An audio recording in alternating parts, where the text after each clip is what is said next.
In January of 2010, Dean Wilson walked onto the course at the Sony Open in Hawaii, carrying a wedge he'd found in his own garage. It was over 20 years old, with square grooves the USGA had ruled out for professional play that same month. But the wedge was completely legal, and the reason why is the same reason 7 specific wedges from the 80s and 90s can't be manufactured again by anybody. If one of them is in your garage, you need to know what you're holding before you touch it with a wire brush. Old golf equipment mostly isn't worth anything, and that's the honest starting point. A vintage driver is an old driver. But 3 things happened to wedges in particular between 1990 and 2010. A lawsuit locked one groove pattern in place permanently. A metal got regulated out of club manufacturing on health grounds. And a set of finishing processes got retired by the company that invented them. Every wedge on this list sits behind one of those 3 doors. We're counting down from 7, and number 1 is the club that half the listings on eBay are getting wrong, including sellers who genuinely have no idea what they've got.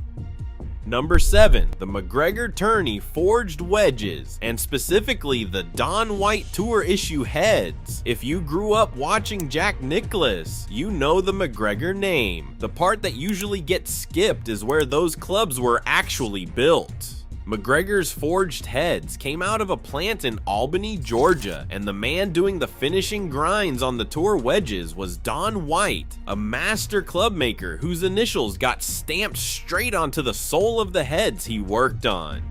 2 letters, DW. That stamp is the whole ball game. A standard MacGregor VIP tourney wedge sells on Sideline Swap for somewhere between $25 and $50, which is about what an old forged wedge from a dead American brand is worth. The Don White Tour issue versions, same shape, same steel, same factory, are listed on that same site at $160. Now, the problem. The DW stamp sits on the sole, and the sole is exactly the part of a wedge that gets sanded, buffed, and refinished when somebody decides to make an old club look nice again. If you're holding a MacGregor forged wedge, turn it over and read the sole before you do anything else. That's the most valuable square inch of the club, and it's the first thing a wire wheel takes off. That's one plant in Georgia. The next one is a plant in Japan that never closed.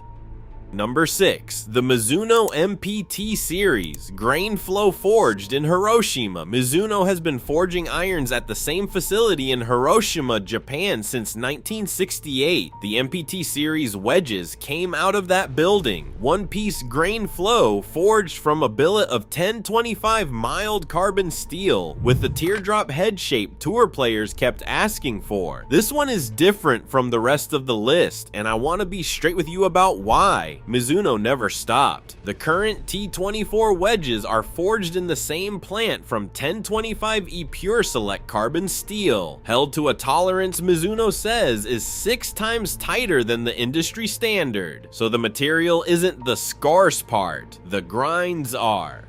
Every time Mizuno refreshes the T-Series, the old sole profiles stop being cut. Once a grind is discontinued, the used market is the only place that grind exists, which makes this the one on the list I'd tell you to buy rather than sell. MP-T wedges still turn up cheap because the name doesn't set off alarms the way a copper ping does. Check the back for the grain flow forged stamp and the Hiroshima marking. If both are there, you're holding a Japanese forging and not a cast copy wearing a Mizuno logo. That's the cheap end of this list. From here, the numbers start climbing, and it starts with a finish nobody in the industry wanted at the time. Number 5, the Cleveland 588R TGU Raw Tour Grind. Roger Cleveland built the 588 around a teardrop profile and then did something the rest of the industry thought was a mistake. He left the head raw, no chrome, no plating, no protection at all. The RTG wedges shipped from the factory knowing they were going to rust because raw carbon steel gives you a softer feel and a slightly rougher face, and a rougher face grabs the cover of a golf ball. When these were on the shelf, the price sheet ran like this: $110 for the chrome version, $125 for the RTG, $150 for the beryllium copper. The RTG sat in the middle and sold the worst because a rusty club looks broken to a normal golfer walking through a pro shop, which is exactly why they're scarce now. Most got played to death or thrown out. The ones that survived usually survived in a garage, under a layer of orange rust in a bag somebody stopped carrying in 2002. So one rule, do not remove the rust, not with vinegar, not with a wire wheel, not with a rust eraser. The oxidation on a raw head is the finish. It's what the club was designed to look like at year 5, and stripping it back to bare steel takes value off a wedge that already spent 20 years earning that surface. Titleist charged $249 last year to imitate that idea, which brings us to number 4. Number 4, the Titleist Vokey 200 series in the oil can finish. The 200 series turned 25 years old in 2025. Bob Vokey's early wedges came in a finished Titleist called oil can. An oil can wasn't a coating or a paint. Titleist ran the heads through heat until the surface oxidized. And that's where the copper penny color came from. Then it wore, and it kept wearing. So every one of those wedges ended up with a pattern that belonged to whoever played it. Titleist stopped making them that way. Then in 2025, they brought the look back on the SM10 as a limited edition. Pre-orders opened on the 18th of March, and the wedges went out worldwide on the 27th at $249 each. And Titleist was completely upfront in the release about what it is. The new oil can isn't the old process. It's a PVD treatment engineered to hold that copper tone, built for durability and low glare, which is the opposite of a finish designed to wear. So look at where that leaves us. $249 for a modern finish that copies the old one and specifically won't age like it, while the actual heat oxide article, the 200 series that retailed near $140 new, sells used for somewhere around $49. We read the spec, not the logo. If your 200 series has gone brown and blotchy and uneven across the face, leave it alone. That blotching is the process finishing its job, and it's the thing the tribute version can't do. Quick thing before the top 3. Go count how many of those first 4 you've got sitting at home and put the number in the comments. 4, 3, 2, 1, or 0 if you're just starting to look.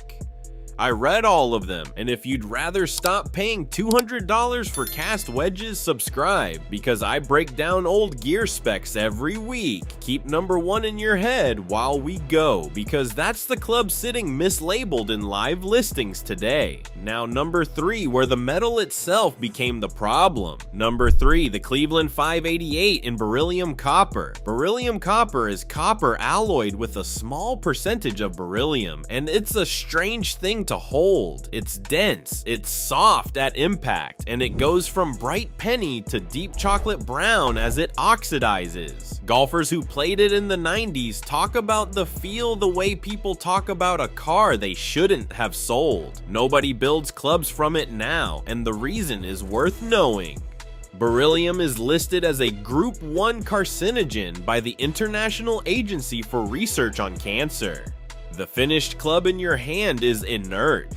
The beryllium doesn't leach, and it doesn't rub off, and there's no risk to you playing it. The hazard is at the factory, where grinding and sanding turn the metal into airborne dust. The worker protections that requires, stacked on top of the price of copper, push the whole category out of commercial reach. Hagen Oaks walks through that reasoning on their own equipment blog, which brings up the one warning in this video that has nothing to do with money. Never grind, sand, or wire wheel a beryllium copper club head. Not to clean up a ding, not to sharpen a groove, not for any reason at all. Soap, water, soft brush, and stop. A 588 beryllium copper wedge sold for $150 new. Today, it moves between roughly $31 and $90 depending on condition at shops like Second Swing and Mike's Golf Outlet.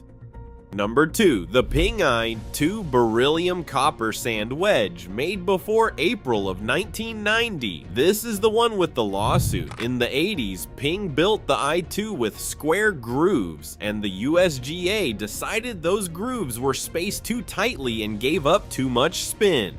Ping sued. The USGA settled in 1990, the PGA Tour settled in 1993, and both settlements did the same thing. Every I-2 iron and wedge built before the 1st of April 1990 was grandfathered in permanently, and Ping agreed to change how it made them going forward. 20 years later, that piece of paper went off like a bomb. On the 1st of January 2010, the new groove rule took effect on tour and square grooves were finished, except the pre-1990 Ping wedges, which the settlement had already protected for life. John Daly showed up at the Sony Open with the set he'd first played at the 1986 US Open as a college sophomore and put away after he won the 1991 PGA Championship. Wilson had the one from his garage. Then Phil Mickelson put an I-2 lob wedge in play at the Farmers Insurance Open. Scott McCarron told the San Francisco Chronicle he thought it was cheating, and the whole thing turned into a very public argument about the spirit of the rules.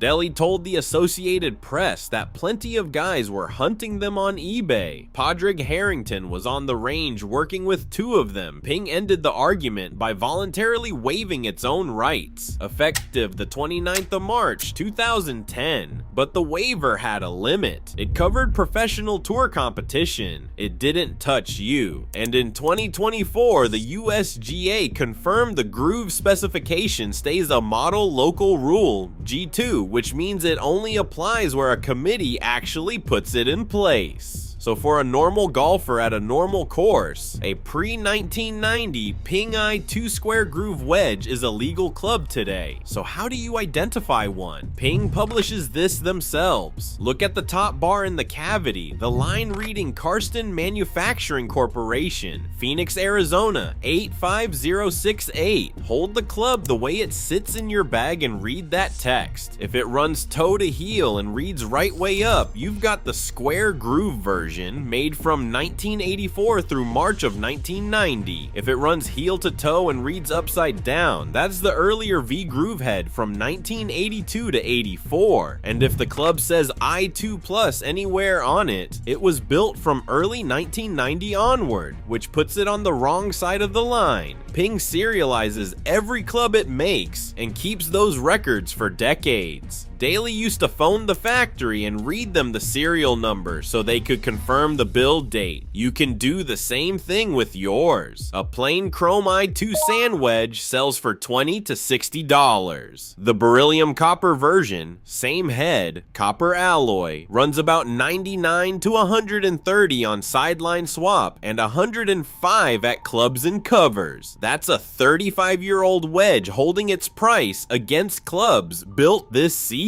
And it's the second oldest club in this video because number 1 is another 60 years further back.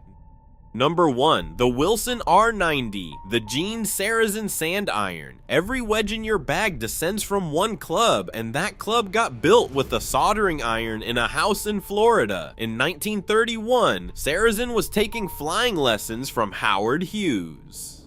He watched the flaps drop on the wing during takeoff and made a connection nobody in golf had made.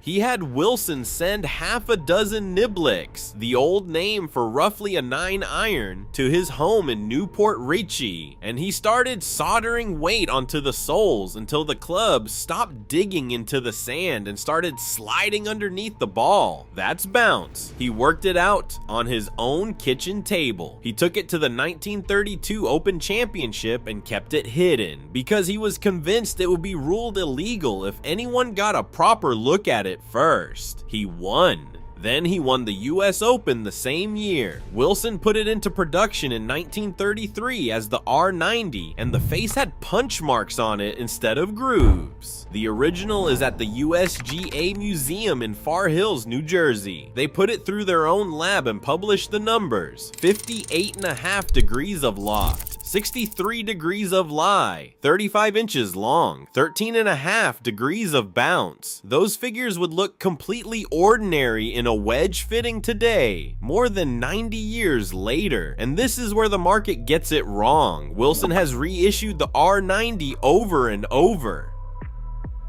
Commemorative runs, tribute versions, some of them stamped with a Green Masters logo.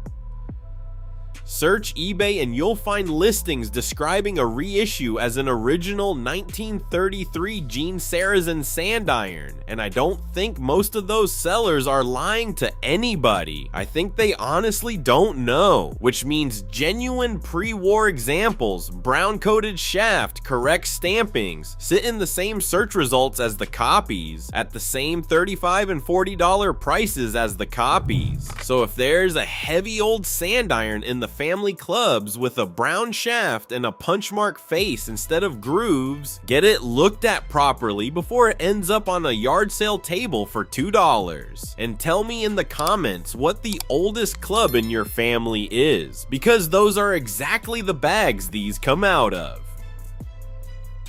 4 handling rules and I'll let you go. Don't refinish any of these, ever. Wood or metal. Don't take the rust off a raw head. Don't grind or sand beryllium copper for your lungs as much as your wallet. And read the sole and the cavity before you clean anything, because the stamps are where the money is. Next week, it's the vintage putters, and the one to look for is a small hook neck blade that Arnold Palmer played and Ben Crenshaw won 2 Masters with. Go and check the garage.